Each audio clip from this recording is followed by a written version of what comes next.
Miss Lizzie.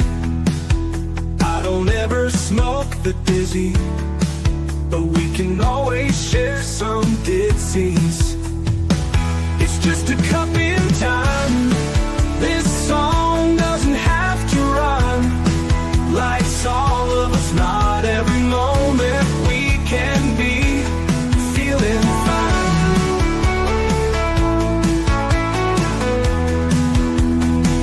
I wanna share a moment, just a second if you will, maybe even a cup of thrill. We could share this performance. It's tea time, come sit with me. Oh, welcome guys, Miss Liz in the house, and it is the last one for season 6, and I have the incredible James Devine in the back of the studio, and we're going to spill some tea tonight. And his tea tonight is Forgive and Live. That's the tea we're serving, and we're going to do some jazz and all that good stuff. Teaching the band teachers out there, we're going to bring you good stuff up, and his new book as well. The book is called, let me get it here, Almost Everything I've Learned About Teaching Band, a handbook for new band teachers. That's what we're going to be talking about tonight, plus some other books that James has written and some past stuff and all that good stuff. And he's going to wrap up tea time for season 6. But before we get started, you guys know how Miss Liz works. Get over to Facebook, LinkedIn, Instagram, Spotify, YouTube, TikTok, all those good platforms. Give those a like, follow, and subscribe, and let's get these tea times out there because they do make a difference. Now let's get to the disclaimer and then an intro, and let's get James in here and let's spill some tea together. Disclaimer for Miss Liz's Tea Time live show. Miss Liz's Tea Time is a global platform dedicating to sharing real-life stories, diverse perspectives, and meaningful conversations that inspire awareness, healing, and connection. I, Miss Liz, is going live using StreamYard. Before leaving a comment during the live broadcast, please grant StreamYard permission to display your name at StreamYard.com. Please be advised that all the content brought forward during any Tea Time show is presented in good faith.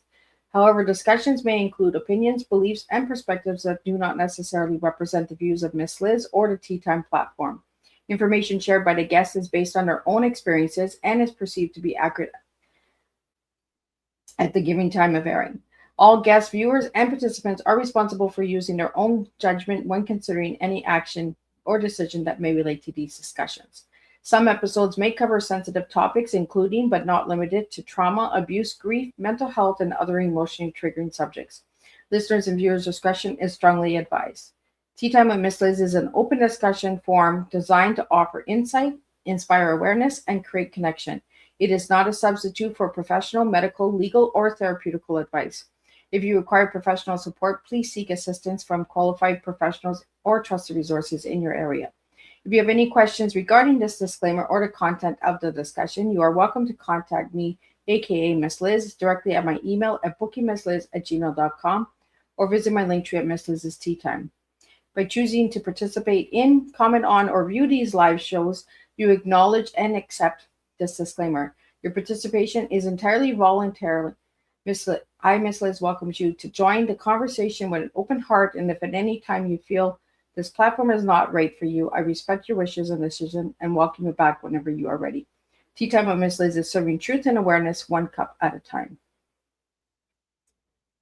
Well, welcome to the last Tea Time of season 6, where passion meets purpose and creativity becomes a bridge between generations. Today, we welcome a returning guest whose life has been shaped by music, mentorship, and a deep commitment to education. Joining us is James Devine, educator, musician, and author of Almost Everything I've Learned About Teaching Band, a handbook for all new band teachers. James brings decades of experience from the classroom and the band room, sharing wisdom earned through dedication, humor, and real-world teaching moments. His work speaks to educators who show up every day with heart, patience, and perseverance. James reminds us that teaching is not just about the instruction, it's about influence, connection, and shaping lives through consistency and care. So grab your cup, settle in. Today's Tea Time celebrates educators, creativity, and the lasting impact of those who teach from the heart. Let me get James in here and let's spill some tea together. Welcome, Hi. James. Thank you so much for having me. Well, James, for all my new listeners out there, can you share a little bit on who James was as a little guy and who James is now? So James, as a little guy, I'm the son of an immigrant from Italy, and had a lot of challenges to overcome through that. Also, the short version of my story growing up is my father was abusive to my mom, and that really had a major impact on me. We ended up having to leave him. We were living in New York. I was born in the New York area in Amityville, and we ended up having to leave him and go to back to Italy, where my mom is from, and we were living amongst different relatives. And during the 2 years that I lived there, and then part of the time when we first came back to the United States, I was molested by a friend of the family over that time. And when you're a little kid, you don't really know what's going on. But as I became older, even though the abuse had stopped, I started to hate this man for what he had done. And this hate was just buried in my heart. I didn't really tell anybody about what had happened. Nobody knew. He was gone. I didn't see him anymore. But I had to come with the help of my faith in God. I had to come to a point of being able to forgive him, to be able to move forward as a human being. And so I made that decision at age 16. I wish I could say that instantly everything was much better, but that just began the process. That began the journey. And I'm now 59 years old, and I talk about it as if it's a 1,000-mile journey. Age 16, I took that first step, and now I'm on mile 997. God has been good to me. I married my high school sweetheart. We have 4 grown children. They've all gotten married, and now we're blessed with 11 grandchildren. So that's kind of the short of it. On the professional side, I was in the Army band for 10 years, and now I'm in my 28th year of teaching music and absolutely loving it. 28 years in teaching. Wow, you must have seen a lot of kids. I have. The sad thing is that over the years, sometimes you lose track of. There's some that stick in your mind and you'll never forget, and there's some that you don't really remember when they were your student. So, like when I have students who reach out now, I'll usually ask them, "When did you graduate?" So I can kind of put a time frame. Otherwise, I just remember them, but I don't remember the context of when I taught them, or sometimes I don't even remember what school I taught them at. James, the book that you were on Tea Time for the first time, I believe it was Jimmy, right? Jimmy, a true story of abuse, poverty, forgiveness, and redemption. Yeah, I remember that story because I got it in my library in the next room. And another book that you had brought up during that time on Tea Time is the cannoli one.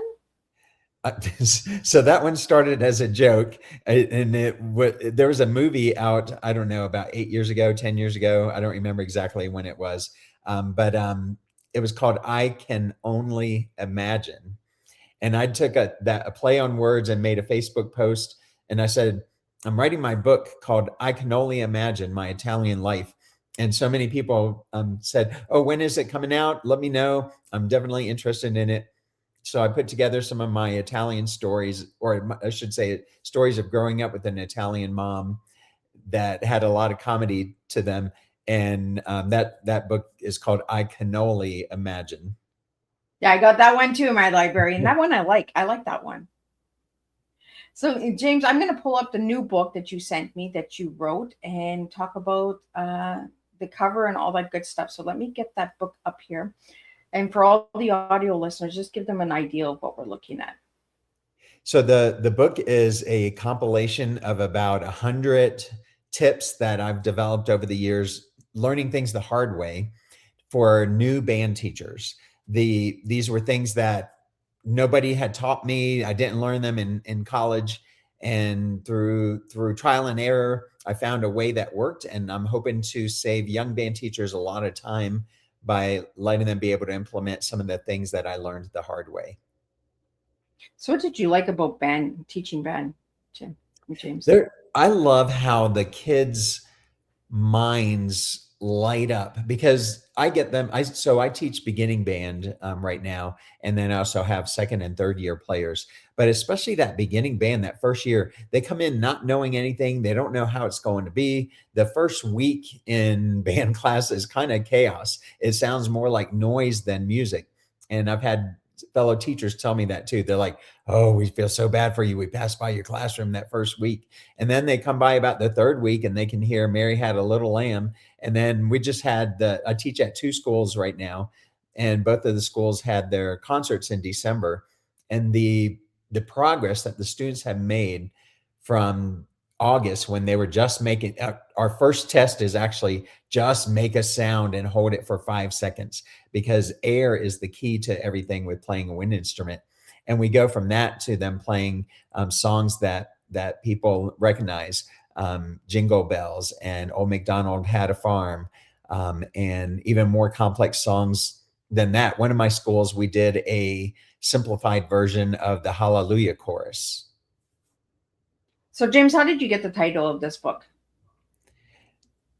I played around with several different titles, and that's kind of the one that I settled on, because it's more my experience of things. There's a few books out there where people share different pedagogies and different techniques that have worked for them.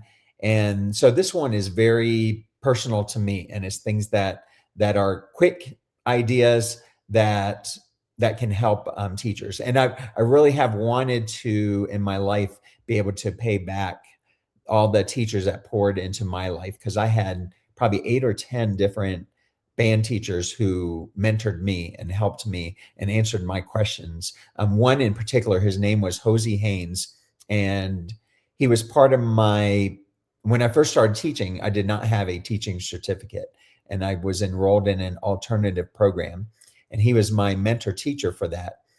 The school paid him a pittance. It was probably $1,000 for the year to meet with me a couple of times a month and coach me. Well, when that year was over, Hosey said, "Hey, James, this has been great. Do you want to continue this?" And I was like, "Of course, Hosey. I love this." And I learned so much from him. He lived for about 7 or 8 years after that, and we met every month for that 7 or 8 years. And he just continued to pour into me. So this is my way of helping to pour into young band directors. So, James, is this a class, one of your classes on the cover? No, the person who designed my book, they found the art somewhere. We actually had to go back and forth many times, because some of the pictures they came up with, the students had not just slightly off hand positions and postures, but really off hand positions and postures. And I was like, this is not going to work for a book aimed at band teachers. So it's just a stock photo. It's hard to get the permissions to have your actual students on there. I would have loved to have done that, but the amount of effort to get the approval from everybody for that these days would have been very difficult. So, James, what is the hardest instrument to learn how to play? The hardest instrument to learn to play is probably the oboe and the bassoon. They're known as double reed instruments.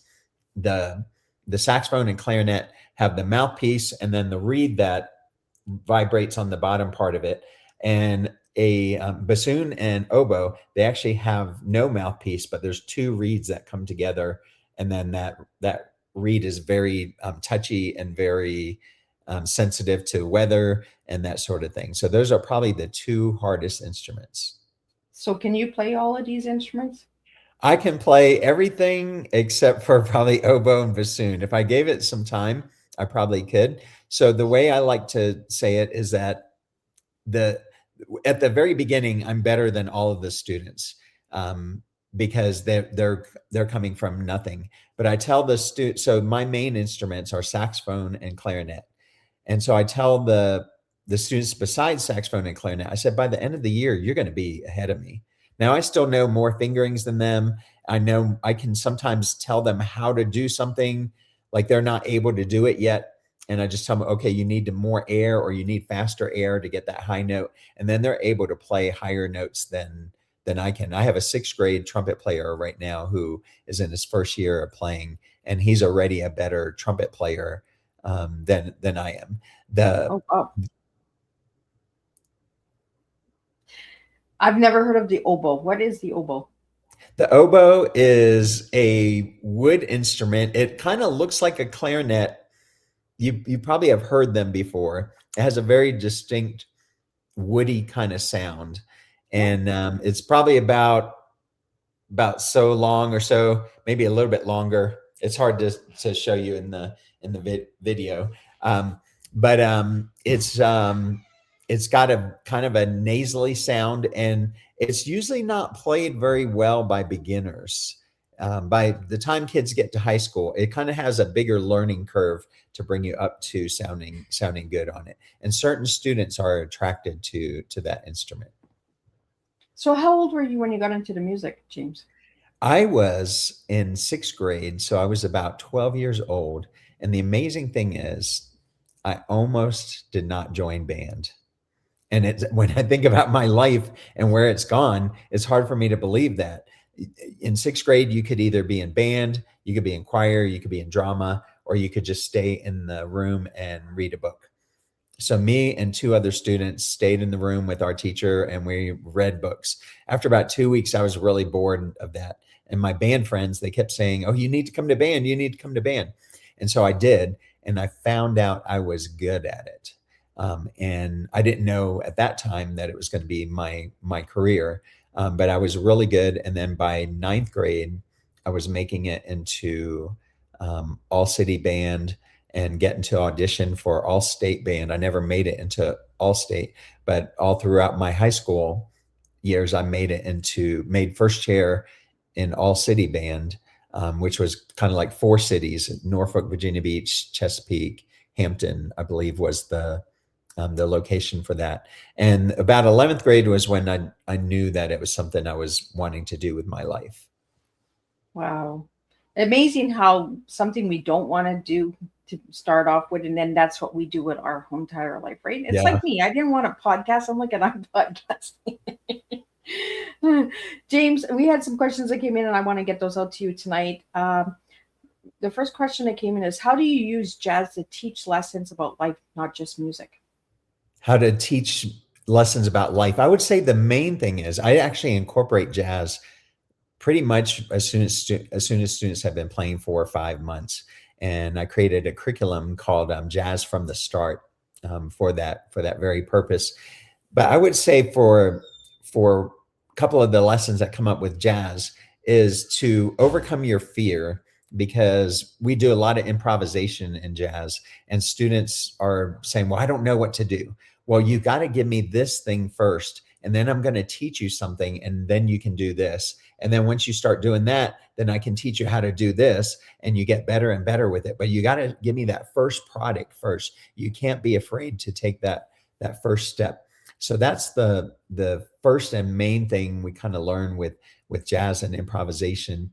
And then with jazz music, there's so much history and so much. Jazz is really an American art form created by all the diversity we have in our country, created in the New Orleans area, when we had the Creole culture and the African culture and the European culture all kind of combining together to form jazz. So there are a lot of lessons to be learned in that jazz history and some of the bands and how they came about. So, do you feel that the jazz industry is dying off, or is it coming back, James? I think so it's kind of a crazy situation. I think the days of people making a lot of money in jazz or being able to make a living solely from jazz, I think those days are mostly gone. Maybe not totally. There's a few people who seem to be able to make it in that area. Kenny G is one, for example, but not very many are able to do that. What I see in our local, at least I can only speak for my area here in Colorado Springs, Colorado, the jazz bands in the schools are thriving and students love it. One of the schools I teach at now, we just started a jazz band a week before Christmas break started, and the kids are giving up their study hall 1 day a week to be a part of it. And I've got 22 students, I think, in the jazz band. And to put it in perspective, I've got about 55 to 60 students total in the two bands that that I teach there. So almost half the students, or about a third, somewhere between a third and a half of the students are in the jazz band. Do you find that more students are signing up for music? I do at the two schools I teach at. Now, some schools are seeing the opposite happen. That I don't know. I'm not quite sure what makes the difference in the cultures. The two schools I teach at, I have a lot of support from admin, and they both hired me specifically to start a band from scratch. So the school that I'm just started the jazz band in, I'm in my third year there of starting from scratch, and the other school is in its first year. So we probably won't see a jazz band this year. But in that school, I have 25 out of the band has 25 students in it. And that doesn't sound a lot to people who come from huge schools, but there are only 55 kids in the middle school. And that is I'm really pleased with that for the first year. And I think that's going to grow at that school as well. By the time we get to that third year, I think we're going to have 40 or more out of the 55 students who are eligible for band being in it. Do a lot of people bring up Kenny G for saxophone? So Kenny G is a controversial figure, not because of anything he's done. When I was in the Army band, a lot of people did not like Kenny G because the music he plays is kind of simple and it's not that hard. And we all knew in the Army band, we all knew people who were better than Kenny G. So I think some of their comments were jealousy because Kenny G was making a living doing that. And so some of the people were like, well, that's not really jazz. He's just playing some people called him Kenny G scale, but the music he plays is beautiful. And I play a lot of the songs he plays. And whenever I play them, the audience seems to really love it. I think it reminds people his style of playing because it's kind of on the simpler end. It doesn't necessarily sound simple to the non-musician, but it's pretty simple to play. Because it's so simple, it kind of reminds them of home. I have a funny story. So I saw Kenny G one time. I was stationed in Japan with the Army band, and we were on opposite sides of the train platform. He was going to a gig in Japan, somewhere in Tokyo, and the Army band, we were all on the other side. So we're like, Kenny G, hi, how are you? And he waved to us. This was in the early 90s. And then another time I played, we had a little jazz combo where we did a lot of Kenny G songs. And the best audience I ever remember was a ship that had come into Japan. I don't remember what port we were at, but we were playing a concert for them. And I was playing a Kenny G song and just wailing with the fast riffs, like what he does. And like 300 young sailors were like, yay! Wow! Just about every note I played. I've never experienced that except maybe with kindergarten and first grade students. I'll get that kind of reaction. And we were trying to figure out it's definitely not because they thought I was good looking or something. And so we were trying to figure out what was the reason. And we all came to the same conclusion, the same reason. The music reminded them of home, and they were homesick because they had been out to sea for a while. So is that one of your favorite memories in the Army? It is. That was a very, because that was one question that just came in. What was your favorite memory from the Army band? That was one of them. One time I got to play I wish I would have kept a diary. One time we got to play for a speech by Ronald Reagan, President Reagan at the time. And so we had all our instruments, we had to like open up the case, and the dogs came and sniffed through them. And then we had to be on the stage like 2 hours before we were starting, and we couldn't leave. And so that was interesting to be able to play Hail to the Chief and be part of that event. A lot of fun things in Japan because we were kind of like the ambassadors of the US. So I saw more of Japan than most Japanese people do. And got to experience a lot of things, a lot of festivals that we played at, a lot of pictures. I wish there was some way to figure out like which family photo albums I'm in from them taking the pictures of the band. I mean, not just of me that they were taking pictures, but taking pictures of the band, especially in Japan. Here in the US, when I was in, I don't know if things have changed now, but I was at Fort Lee, Virginia, and also here at Fort Carson, Colorado. And we had a lot of times where we went and played in small towns, and the people really appreciated everything that we did. James, can you tell me, how did music save your life during childhood trauma and hardships? So I was not good at anything. I stunk at sports. The boys all picked on me because they're like, "Oh, you're just a sissy. You're a mama's boy," and I was sort of. I was very close to my mom, and she was probably a little bit overprotective. And so music was the first thing that I was good at. And it gave me a purpose, even as early as sixth grade. It was something I really thrived at doing. And then people were looking up to me after I had played a couple of months. And it really helped to build up my self-esteem, which I would say before that point was at a zero. I really had a lot of work to do in that area, even continuing through middle school and high school, and even through my adulthood, and even in my 40s, and even into part of my 50s. But that work started by finding something that I was good at and that people looked up to me for. And I still had to work at it. I tell students this now too. It's about 10% talent, and then the other 90% comes from working at it. You don't just wake up and be able to play an instrument. You don't just wake up and be able to play basketball.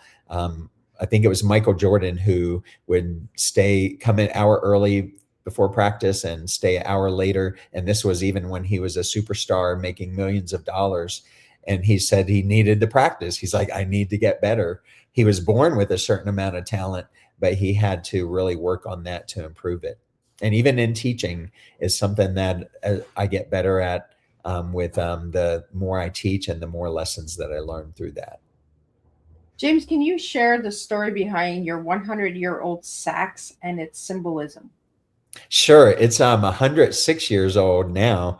Oh, The what I tell people is that the saxophone, although it's scratched, dented, and abused, like many of us, our lives are, it's still being used to pour a beautiful symphony of sound into the world. So I use it as a metaphor for all of our lives. The we no matter what we've been through, we're still meant to have something that we pour back into the world. For me, it's music and teaching. For Michael Jordan, it's playing basketball.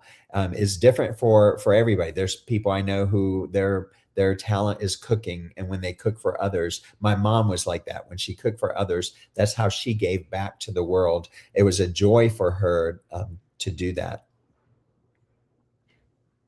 the next question I have that came in is, what is your biggest message for students and teachers today?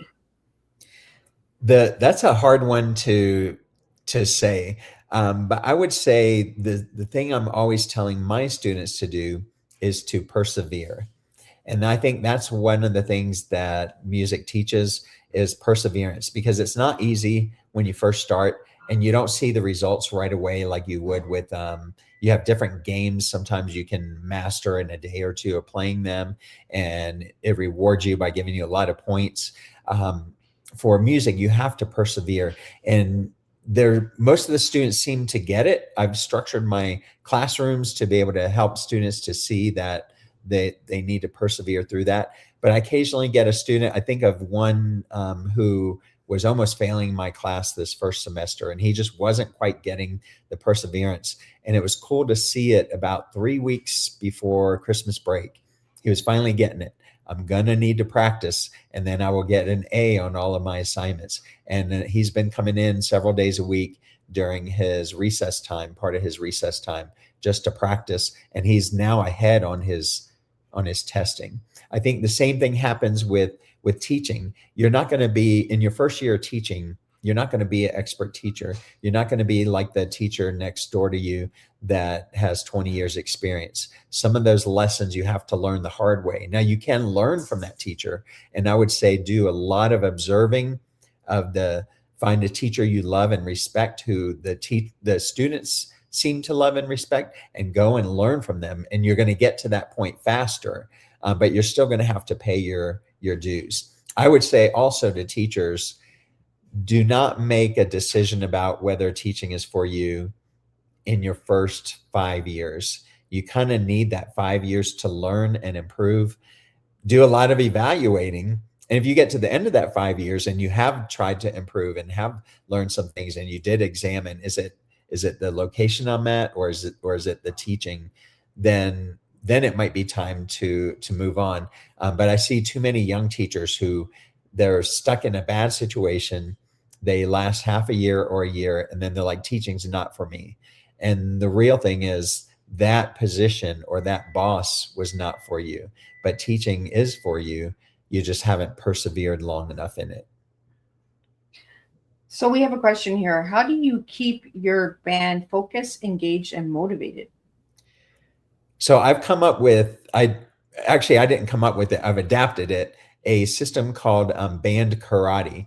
And I bought these little cheap zip ties, the ones that are like this long, that in different colors. So white, green, yellow, orange, purple, blue, black, red.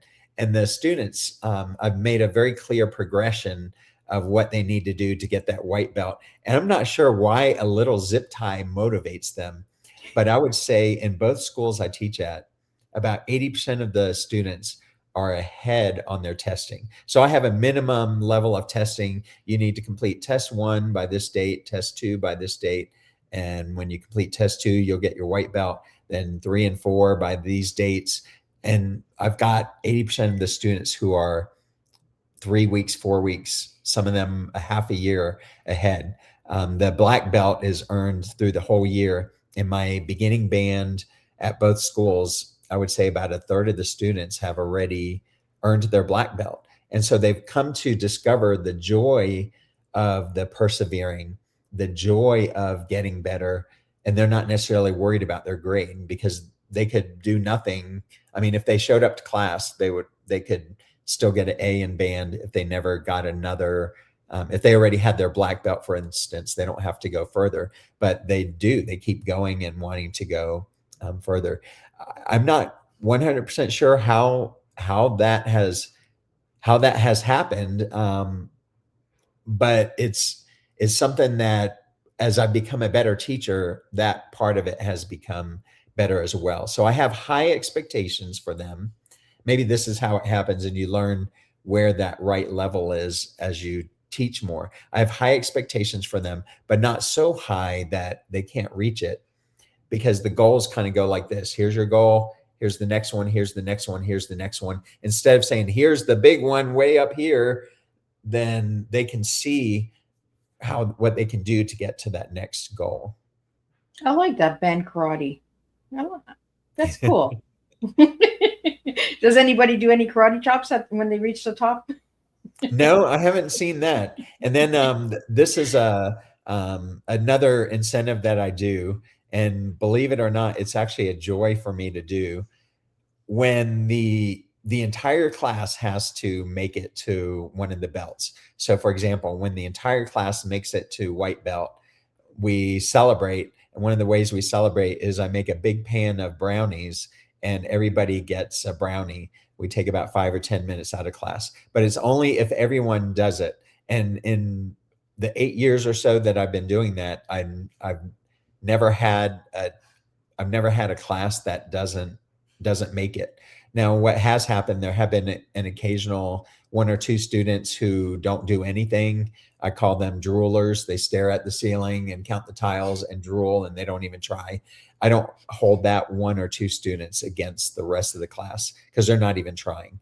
But if we have a student who just is learning slower than the others, I start putting them one-on-one with someone who has already mastered that test, and they go and work with them for 5 minutes.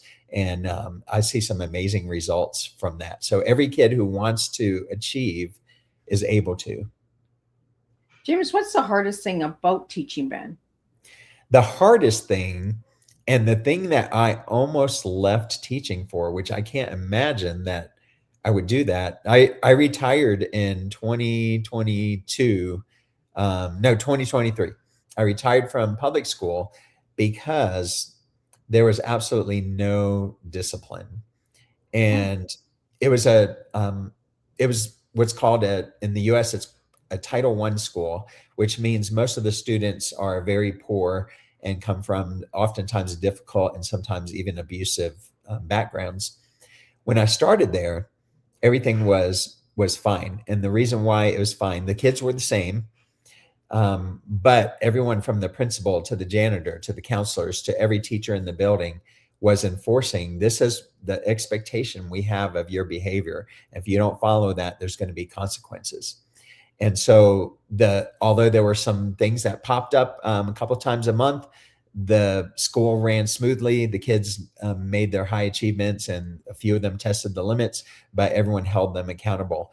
When COVID hit, I don't know how it was where you're at, but in my area here, a lot of the attitudes from the people responsible for the kids, the teachers and admin and counselors, they said, "Oh, you guys have been through so much, so we're not going to we're not going to hold you to these high standards anymore."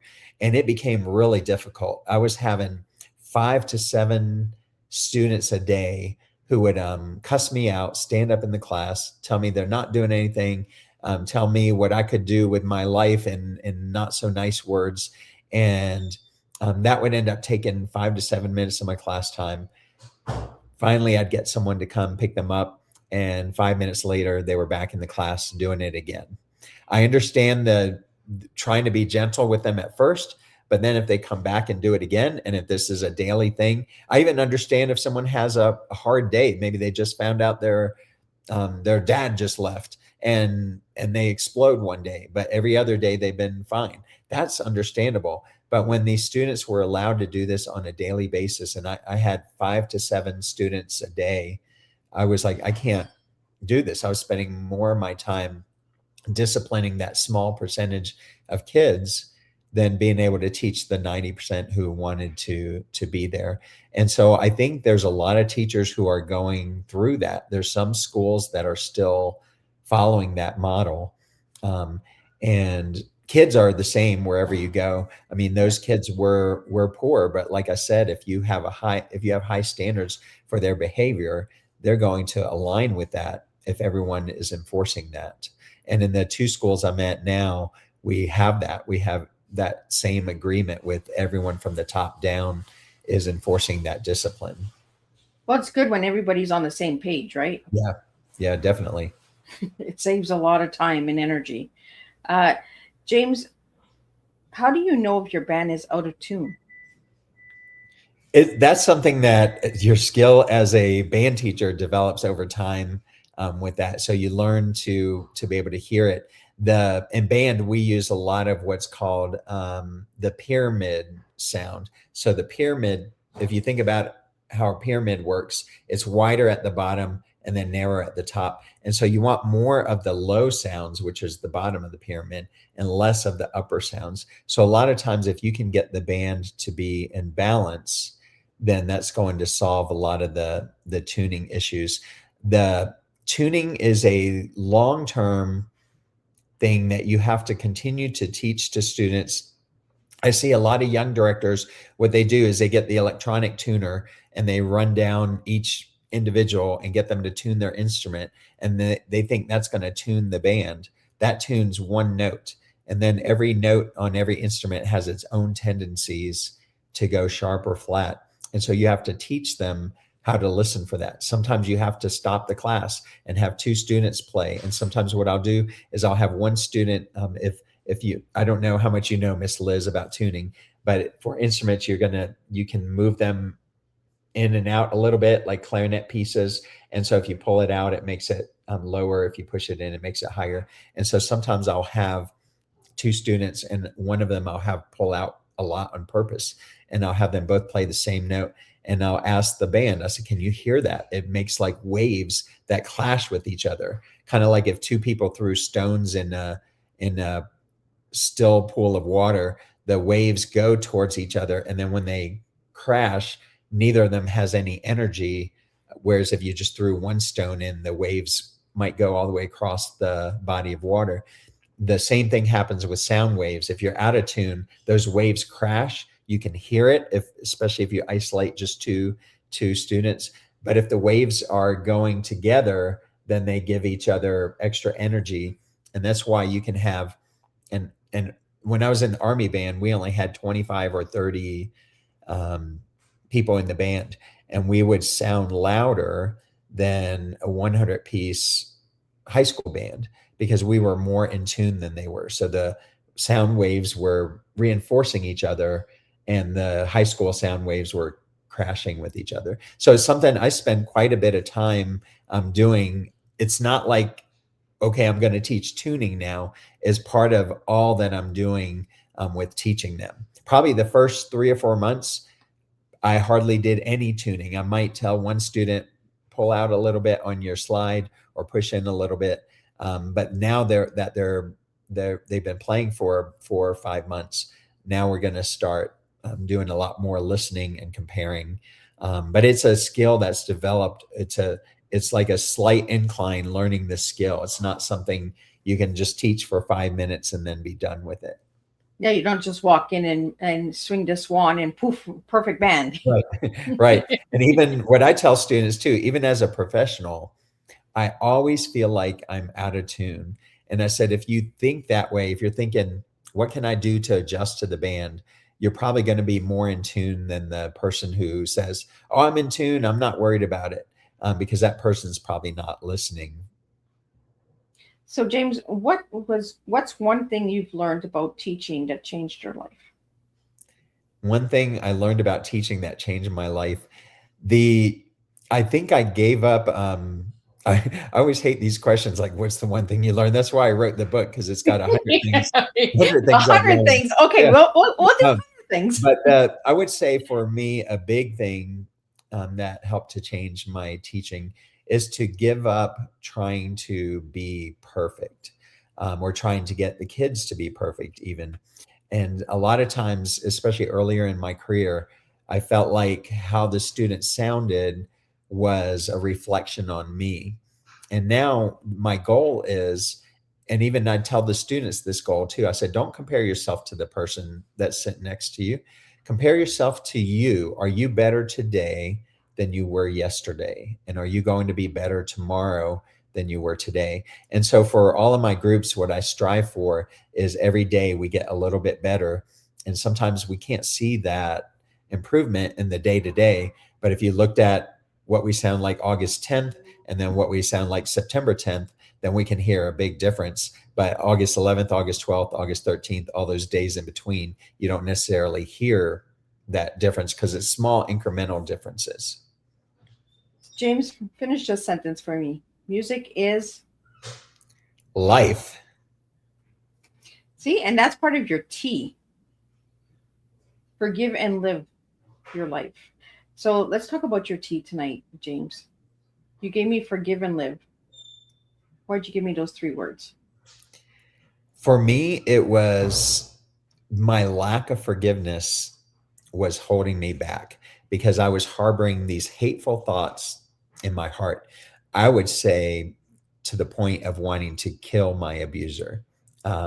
When I read stories, the occasional news story in town, usually a battered wife who gets really angry and she kills her husband or boyfriend or whoever, she kills the person abusing her. And all of us, our hearts go out to her, but she still has to face the consequences of that. And she often will lose her children. She loses everything about her life because now she's going to jail for what she did. I understand where she's at because I was there. I had that hate in my heart. I thank God that George was the name of my abuser. I thank God that he did not live near me because I didn't have a chance to act out on it. But I totally understand it. And that is when I was able to forgive and took that first step, that's when I truly started to live. It wasn't instant. It was that day-to-day improvement, just like what I talk about for band. But I started improving and becoming the person that I was meant to be. And it's been a lifelong process, but it didn't start. I was like stagnant from age 8 to 16. Because if anything, I was getting worse because that cancer, that hatred, that was heart like festering in my heart, and it's like a weed. If you One time we had a garden, and it was doing pretty well, and we left town for 3 weeks. We had somebody water for us, but we didn't have anyone pull weeds for us. So when we left, the things we had planted were starting to bloom, and they were, a couple inches high. And when we came back, the weeds were about 3 feet high, and you couldn't even see the plants we had planted. If you pushed back the weeds, you could see the plant, and they're barely struggling by. But if we hadn't done anything at that point, the plants would have died, and if nothing else, they wouldn't have bore fruit. But we pulled the weeds and then kept nurturing those plants, and then they grew and produced vegetables for us. It's the same thing in our lives when we let the weeds grow, the weeds of unforgiveness, the weeds of regret, the weeds of hate. That crowds out everything good that could grow out of our lives until we pull those weeds out.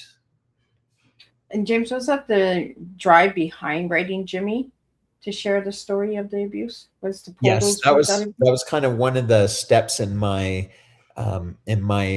growth and in my healing. I'm trying to think of when it was I first wrote that. I think it was about 15 years ago. So I was about in my mid 40s, and I would say I had done most of my healing by then. And this was like the next step. It's like, how can I help other people to heal? I had already been sharing my story quite openly from the time I was about 30. And then the crazy thing is, and anyone who's been on a healing journey probably will understand this, I thought most of the tears were gone. I thought most of that healing had happened. When I put the story down in words, there were some chapters that I wrote that I was just weeping. The tears were just pouring out. And it's like, this was healing. Even if 10 people get a hold of this book, even if one person gets a hold of this book, even if nobody got a hold of the book, and it was just for me as part of that healing process, it would have been worth it. So, James, did you use music during that writing process when you were writing Jimmy to like release any of that anger inside? I don't think I used music specifically. Music has always been like a relaxing thing for me. Playing music, I should say, is more of a relaxing thing. I will pull out my instrument, and there's times where I don't even want to think, but playing the music, it lets my emotions come out into the music. So sometimes, even if I'm not practicing for something specific, I just play some songs just for me. So it wasn't something specific in the writing of the book, but there was something specific with that. There was actually a song I wrote in 2018, and that one was kind of like a next step in the healing process too. And it's called Heal My Insides. And that's the only song I've written that has words to it. I've written probably half dozen to a dozen songs that are just like instrumental songs. But that one had words to it. At first, I recorded it with my voice singing, and my wife agreed with me that it didn't sound very good. And so then I hired someone to sing that one. And can we find that song anywhere online or? I think it can be found on my jazz website, which is jazzysaxman.com. I think there's a video that goes with it on that site as well. Yeah, cool. I'll do some homework. Your favorite saxophone piece to play when you need joy, James? My favorite piece to play when I need joy. I think that's also another song that I wrote. It's called Flowing Water at Sunset. And it's a song I usually perform on soprano. And it reminds me of being by a stream when the sun is setting and you're just relaxing and enjoying God's creation. And so that one is a lot of fun for me to play. like the name of it, Flowing Water. It That just one's seems calm. also It sounds like a jazz song. that one is also on jazzysaxman.com. Well, everybody run over to Jazzy and check that one out. But we do have your other website here, James. If you want to share it with the audio listeners, just spell it out and all that good stuff. I Sure. want people to just jump in and listen to the mid show so they can get you. It's jamesdivine.net, and it's spelled JAMESDIVINE.net. And James, what do you want the listeners to feel when they hear your music? I want them to feel joy. I want them to feel peace, and I want them to feel like the cares of the world flow away. Like the flowing water. Yes. One word to describe you today, James. Happy. Happy. I was looking for jazzy. Happy jazzy. Go over to Jazzy Man. Jazzy sax man. Jazzy sax man. Yeah, that's Your favorite color that you gave me was blue. Is that your soul color? I've never really thought of colors in that way. It's just been my favorite color. If I am picking a shirt or a sweatshirt to buy, I'll usually end up picking blue. You like blue. Yeah. And how do you personally practice forgive and live every day, James?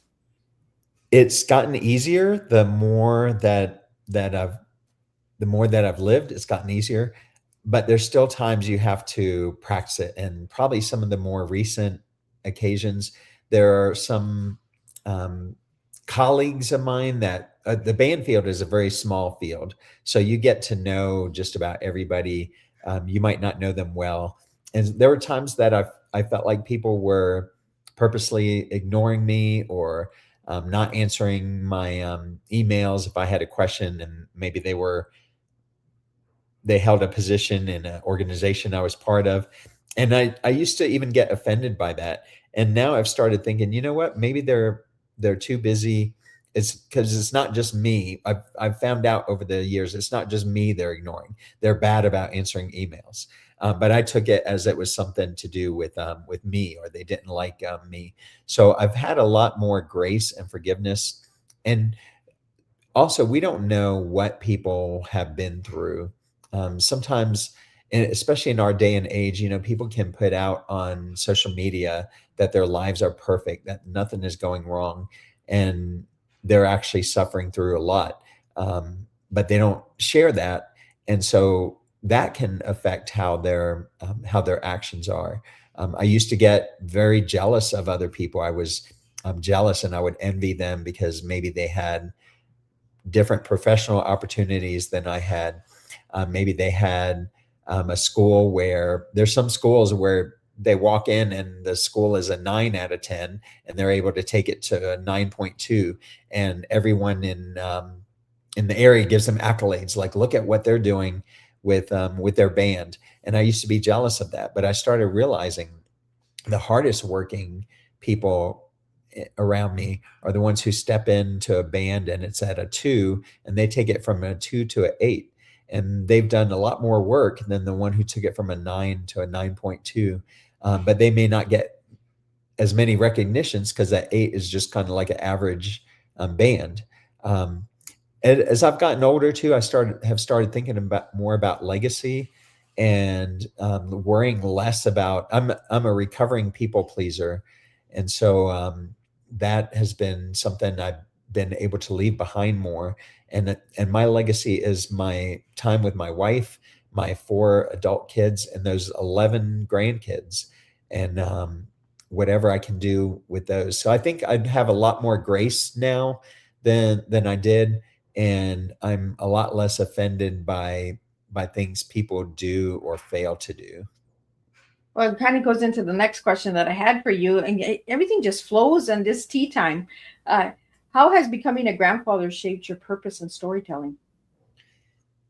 So I have found that with the grandkids, my wife and I will often think of stories of our own kids, their parents. and we share those with the grandkids, and these are things they need to know. They need to know their parents weren't perfect, that their parents were kids once and did goofy things and got in trouble, and that sort of thing. And they always laugh when we share those stories with them. And I think also my grandkids have really taught me to slow down. And I'll give you an example. When my kids were little, I took them to the park a lot. But I was always rushing to get to the park. If they wanted to stop and see the ants, I was like, no, we got to get to the park. That's what we're supposed to be doing right now, is playing at the park. We can't stop to see the ants. And so I've really have slowed down and tried to be at the pace of my grandkids. And if they want to stop and see the ants and we never make it to the park, that's 100% fine. I think grandchildren really slow us down, and they make us look at the smaller things that we overlook sometimes because we're so fast paced, right? But then the grandkid is like, "Can you please just sit down?" Like, I know what my granddaughter is, Granny, Nanny, can we have tea time? And I'm like, "Yeah, we can have tea time. We can sit and pause for a while." So, James, what does it mean to you to close season 6 with me tonight? It is really, I feel special to be able to close season 6 with you. We're going into a new year. I don't know about other people. I don't know about you, but for me, the last part of the year is always a time of reflection. And I want to encourage the listeners tonight to think about what are some things you're going to cut from your life to make room for better things. Because sometimes we have to make the cuts before the better thing comes along, and that's when it's going to come along. For me, it meant I cut out a lot of podcasts. I did add a few new ones that I was listening to, but I cut out a lot that I was listening to. I cut out 2 of my social media channels, and because I felt like those weren't having as much of an effect as the other ones that I was a part of. And I'm excited for what 2026 will hold for you, for me, for the listeners. But sometimes we have to make those cuts to make room for as someone put it one time, sometimes we pursue the good and we miss the great. And so sometimes we have to make the room for the great in our lives. I like that, cutting out. I did that for 8 months. I cut out, and then I came back. But 2026 is coming, and it's coming fast. This year has just flown by really fast. And James, just having you to sit at the table again and to get to know you as a friend, not just a guest, but see your journey and see you transform from the beginning in season 3. You were the first time on Tea Time. So thank you again for that. And thank you for sitting with me and sharing your story and all of your good things that you've been doing over the years as well. What final message do you have for all the listeners tonight? If you are holding back on unforgiveness with something, don't keep holding on to it. Let it go. Forgive. If you can restore a relationship, that's great. If you need to ask someone's forgiveness, don't be afraid of doing that. I've seen so many older people who go to their grave either holding on to something that happened to them, or holding or needing forgiveness from someone else, and it just seems to magnify. My mom went to her grave with a lot of things still that she was holding on to. I don't mean any disrespect to my mom, but we've turned it into a funny family story. Even in her mid 70s, she continued to talk about how when she was 5, her 3-year-old sister stole her orange. I said, "Mom, she was 3. You Let gotta, it go. you gotta let this go. You gotta let it go." But she always kept telling that story. Absolutely. Sometimes we just got to let it go, move on. And Yep. that was what your tea was: forgive and live. So thank you again for that. I'm just going to do closing summary, and I want to thank everybody who has tuned in for season 6 and all the other prior seasons, and get ready for season 7 because we'll be back in the new year. But what an inspiring and grounding tea time. James, thank you for sharing the wisdom that comes from years of teaching, learning, and leading with heart. You reminded us that education is not just about notes on a paper or skills in a book. It's about the people we impact along the way. Tonight, we are reminded that great teachers don't just instruct, they influence. They show up, adapt, and care deeply, even when the work is challenging. Your passion for music and mentorship shines as a testament of the power of consistency and encouragement. To everyone listening, may you leave this tea time appreciating the teachers who shape you and recognizing the influence you have in your own circles. Until our next cup shared, keep leading with patience, purpose, and heart. And I want to wish everybody a happy New Year's. And Miss Liz will be back tomorrow with a surprise to give you a little sneak peek of what's coming in 2026. So thank you all for joining me tonight. And James, thank you. And a happy New Thank Year's you. to you as well, to you and your family. Thank you And so much. I'll see everybody next year, 2026, and we'll do this all over again.